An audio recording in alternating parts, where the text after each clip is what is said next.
काही पॅरामीटर्स असतात का रेप केसमध्ये की ओरडली नाही? डोळ्यामध्ये हे असं जाहीर करणं किंवा हे करणं ही अत्यंत हीन मानसिकतेची लक्षणं आहेत. अशी कुठलेही पॅरामीटर नाही कुठल्या गोष्टीत कधी काय कोणी करावं, काय रिॲक्ट व्हावं.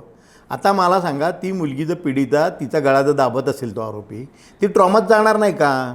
एक परपुरुष तिच्या अंगाला हात लावतोय आणि तिचा गळा दाबतोय आणि तो गळा दाबून तिचा खून करण्याचा प्रयत्न करतोय आणि त्याच्यानंतर ती पोरगी ओरडेल का? तिचा आवाजच बसेल ना. ट्रॉमात गेलेली मुलगी आहे, तिला इतका मानसिक धक्का बसलाय प्रचंड की ती काही रिॲक्टच करू शकत नाही. त्याच्यानंतर बंगालच्या कलकत्त्याच्या केसमध्ये काय झालं, ती ओरडायला लागली, ती ओरडायला लागल्यामुळे त्या आरोपीने खून केलाय ना. तिला हे माहिती ना की मी ओरडली तर हा माझा खरंच खून करणार आहे. परत तुम्ही विचार करा, रात्रीची वेळ आहे, परपुरुष आहे, गळा दाबतोय, गाडीच्या काचा AC गाडी असल्यामुळे ब्लॅक काचा आहेत, सगळ्या काचा बंद आहेत आणि अशा याच्यामध्ये अंधारामध्ये तो प्रकार घडतोय. काय म्हणजे त्या मुलीची मानसिकता असेल विचार करा ना. की जाहीरतेने कॅरेक्टर असोसिएशन करताय तुम्ही.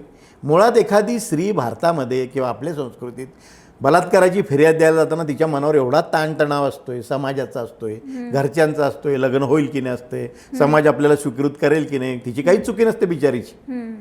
परंतु ह्या सगळ्या गोष्टी त्याच्यावर ती विचार करून ताबा घेऊन फिर्याद द्यायला जाते आणि तुम्ही तिचं कॅरेक्टर जाहीररित्या तिचं ॲसेसिनेशन करताय कॅरेक्टरचं.